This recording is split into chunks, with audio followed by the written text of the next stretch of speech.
City tech சேனலுக்கு கடிஜோக்கு சொல்கிறேங்க. Doctor நோயாளி பார்த்து சொல்கிறாரு, நீங்கள் 2 வருஷமாக எங்கிட்ட ட்ரீட்மெண்ட் எடுக்க வர்றீங்க. அதுக்காக வெயிட்டிங்கில் இருக்கிற பேஷண்ட் கிட்ட போய் என்ன வியாதின்னு கேட்டு நீங்களே மருந்து சொல்கிறது என்னால் ஒத்துக்க முடியாது சார். இன்னொரு ஜோக் சொல்கிறேங்க. கிராமத்துக்காரர் சினிமா தேட்டருக்கு போகிறாரு. அப்போ அங்கே போய் கவுண்டரில் சொல்கிறாங்க, சார் கரண்ட் புக்கிங் முடிஞ்சிருச்சு. அதுக்கு கிராமத்துக்காரர் சொல்கிறாரு, சரி அப்போ பேட்ரி போட்டு கொடுங்க அப்படிங்கிறாருங்க. 3வது கடி ஜோக் சொல்கிறேங்க. நண்பர்கள் 2 பேர் பேசிக்கிட்டாங்க.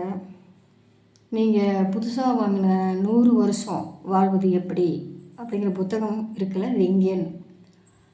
அதுக்கு இன்னொருத்தர் சொல்கிறார், என் பொண்டாட்டி உடனே அதை படிச்சுட போகிறான்ட்டு அதை கொளுத்திட்டேன்பார். அப்போ இன்னொரு நண்பர்கள் சொல்கிறாங்க, எப்படி உங்கள் கை காலெல்லாம் உடஞ்சிது அப்படின்னு. அதுக்கு அவர் சொல்கிறாரு, சாலை விபத்து குறித்து ஆய்வு செய்ய போனேன் அப்படிங்கிறாரு.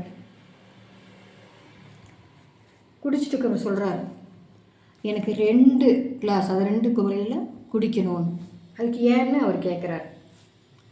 ஒன்று எனக்கு, இன்னொன்று செத்துப்போன நண்பனுக்காக, அவன் நினச்சி குடிக்கிறதுக்காக.